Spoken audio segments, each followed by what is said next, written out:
50 লাখ টাকা চাঁদা না পেয়ে দলবল নিয়ে চট্টগ্রামে ব্যবসায়ীর বাড়িতে এলোপাতাড়ি গুলি।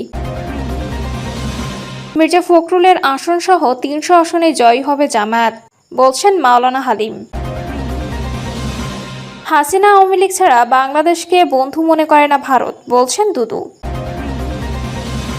এবং সর্বশেষ জানাবো, ভারতে আত্মগোপনে থাকা আওয়ামী লীগ নেতাদের যে কৌশলে সহায়তা করছেন কোটিপতি কনস্টেবল।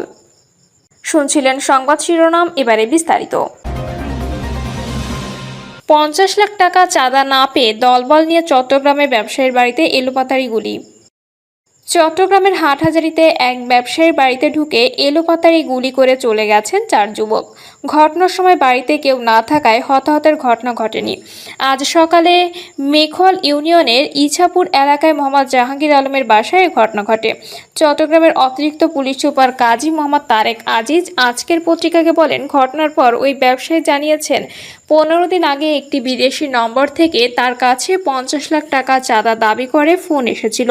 তিনি চাঁদা দিতে অস্বীকৃতি জানান। চাঁদা না দেওয়ায় সন্ত্রাসীরা এই গুলি করার ঘটনা ঘটাতে পারে বলে ধারণা করা হচ্ছে। পুলিশ কর্মকর্তা তারেক আজিজ বলেন, ইতিমধ্যে আমরা গুলি করার ঘটনায় জড়িত ব্যক্তিদের গ্রেপ্তারের কাজ শুরু করেছি। সিসিটিভি ফুটেজ কয়েকজন আসামি শনাক্ত হয়েছে, তবে তদন্তের স্বার্থে তাদের নাম এখন বলা যাচ্ছে না। এ ঘটনায় এখনও কোনো মামলা হয়নি বলে জানান তিনি। পুলিশ জানায়, সন্ত্রাসীরা 2টি মোটরসাইকেলে করে 6 জন এসেছিল। 4 জন বাড়ির মূল দরজা দিয়ে ভেতরে প্রবেশ করে, যার মধ্যে 3 জনই অস্ত্রধারী। তারা দ্রুত গোলাগুলি চালিয়ে চলে যায়, তবে কেউ হতাহত হয়নি। এদিকে গুলির ঘটনায় একটি সিসিটিভি ফুটেজ সামাজিক যোগাযোগ মাধ্যমে ছড়িয়ে পড়েছে। ফুটেজে দেখা যায়, ঘটনার সময় 4 যুবক বাড়ির প্রধান ফটক দিয়ে ভেতরে ঢোকেন। তাদের মধ্যে 3 জনের হাতে 3টে আগ্নেয়াস্ত্র ছিল। এক পর্যায়ে তারা বাড়ি লক্ষ্য করে কয়েক রাউন্ড গুলি ছোড়েন। পরে তারা দ্রুত ঘটনাস্থল ত্যাগ করেন। সবার মুখ মাস্ক পরা অবস্থায় ছিল। স্থানীয় সূত্রে জানা গেছে, ঘরে তখন কেউ না থাকায় কোনো হতাহতের ঘটনা ঘটেনি। ঘটনাস্থলে একাধিক গুলির খোসা পড়েছিল এবং ঘরের দরজা ও জানালা ভেঙে যায়। কয়েকটি সূত্র বলেছে, ঘটনাটিতে বিদেশে পলাতক এই মার্ডার মামলায় আলোচিত সাজ্জাদ আলী খানের শিষ্যরা জড়িত থাকতে পারে।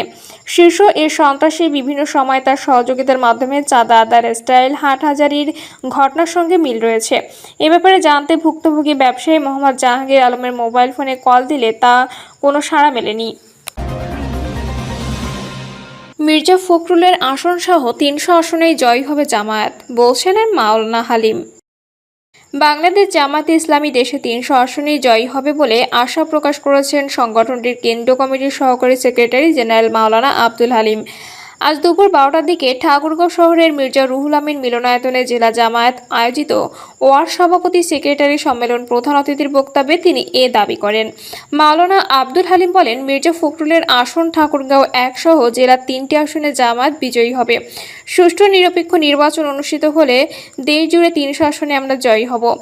আব্দুল হালিম আরও বলেন, দেশের জনগণ এখন জামায়াতের প্রতি আস্থাশীল। মানুষের মহব্বত ও আস্থা অর্জন করেছে দলটি। এ সময় তিনি জুলাই সনদকে আইনি স্বীকৃতি দেওয়ার দাবি জানিয়ে বলেন, এ সনদকে আইনি রূপ দিয়ে জনগণের আস্থা অর্জন করতে হবে। তা না হলে কেন আমরা 1 বছর পার করলাম। আওয়ামী লীগের ভূমিকার সমালোচনা করে জামায়াতের এই নেতা বলেন, জামায়াতকে কোণঠাসা করার চেষ্টা করা হয়েছিল, তবে ছাত্র জনতার স্লোগানে সে ষড়যন্ত্র নস্যাৎ হয়ে গেছে। তিনি আরও বলেন, গত 53 বছরে হিসাব নিকাশ জনগণকে বুঝিয়ে দেওয়া হবে। নারীদের স্বাধীনতার প্রসঙ্গে তুলে আব্দুল হালিম বলেন, জামায়াত সরকার গঠন করলে কাউকে বোরকা পরতে বাধ্য করা হবে না, তবে শালীনতার বিষয়ে কথা বলা হবে এবং কর্মক্ষেত্রে নারীদের স্বাধীনতা সুরক্ষিত করা হবে। সম্মেলনে জেলা জামায়াত ইসলামীর আমির বেলাল উদ্দিনের প্রধানের সভাপতিত্বে আরও বক্তব্য দেন অনেকে। হাসিনা আওয়ামী লীগ ছাড়া বাংলাদেশকে বন্ধু মনে করে না ভারত, বলছেন দুদু। ভারত আওয়ামী লীগ ও শেখ হাসিনাকে ছাড়া বাংলাদেশ কিংবা এদেশের মানুষকে বন্ধু মনে করে না বলে মন্তব্য করেছেন বিএনপির ভাইস চেয়ারম্যান শামসুজ্জামান দুদু। আজ দুপুরে জাতীয় প্রেস ক্লাবের সামনে দেশ বাঁচাও মানুষ বাঁচাও আন্দোলন আয়োজিত ভারতকে বাংলাদেশকে বিপদে ফেলতে চায় শীর্ষক নাগরিক সমাবেশে তিনি এ মন্তব্য করেন।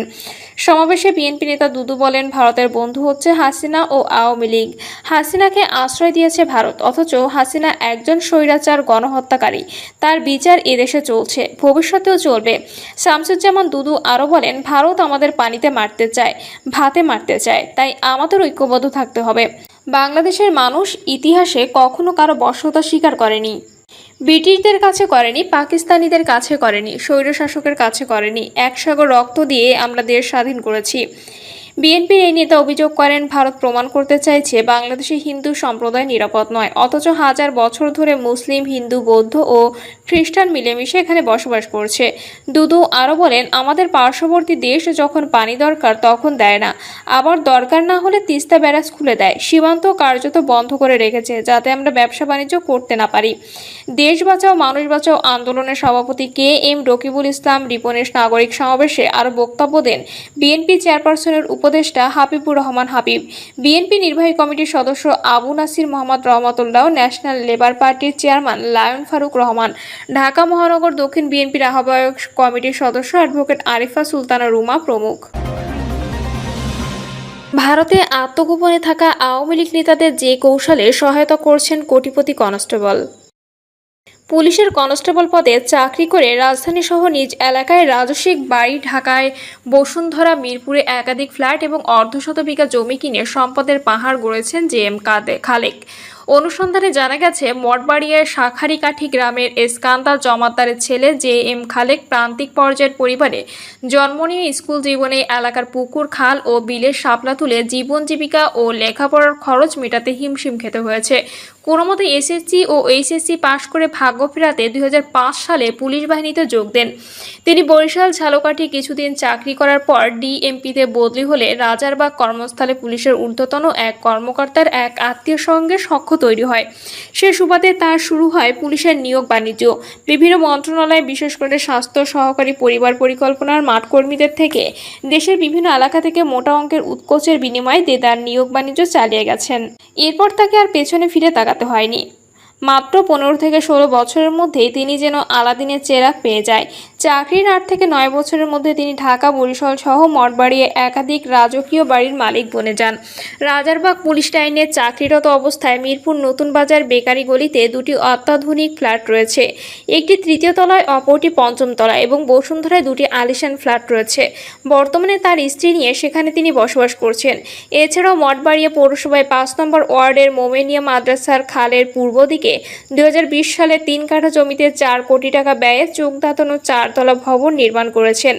ওই ভবনের পেছনে 1.5 কাঠা জমিতে 3য় তলা ছাদ ঢালাইয়ের নির্মাণ কাজ চলমান রয়েছে।